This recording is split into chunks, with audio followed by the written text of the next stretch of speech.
আর এদিকে free school স্ট্রিটে কৃষি বিপণন দপ্তরের অফিস, সেখানে গিয়ে দায়িত্ব বুঝে নিলেন মন্ত্রী দিলীপ ঘোষ। যে ছবি আপনারা দেখছেন ফ্রি স্কুল স্ট্রিটে কৃষি বিপণন যে দপ্তর, সেখানে আজ দপ্তরে দায়িত্ব বুঝে নিলেন দিলীপ ঘোষ।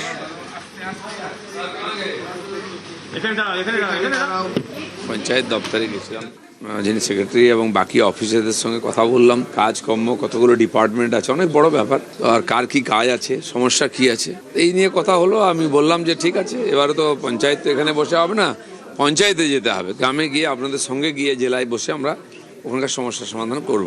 যারা অফিসার তাদের সঙ্গে কথা হলো, এটা প্রাথমিক কাজকর্ম এখতিয়ার কতটা কী করেন, ট্রেনিং ইত্যাদি কথা হলো।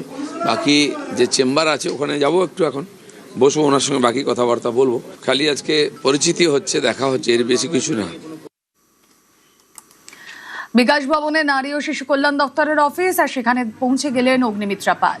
তিনি গতকালই দায়িত্ব পেয়েছেন, আজ দপ্তরে গিয়ে দায়িত্ব বুঝে নিলেন অগ্নিমিত্রা।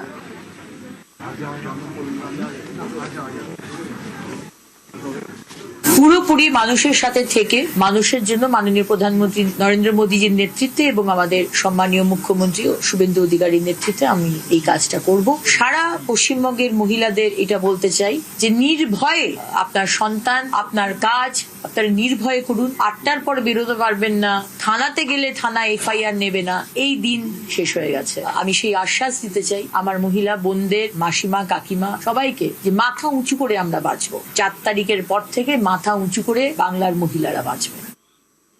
খাদ্য প্রক্রিয়াকরণ মন্ত্রকের দায়িত্ব পেয়েছেন অশোক কীর্তনিয়া। খাদ্য ভবনে তিনি গেলেন, আজ দায়িত্ব বুঝে নিলেন। একটা সপ্তাহ টাইম যাদেরকে নিয়ে এই দুর্নীতিটা হয়েছে, আগে তাদের ব্যবস্থা করতে হবে। যতদিন এই দপ্তরে থাকবো, রেশনে কোনো দুর্নীতি করতে মেনে নেব না। আপনার জুন মাস থেকে উৎকৃষ্ট মানের খাদ্যদ্রব্য পাবেন।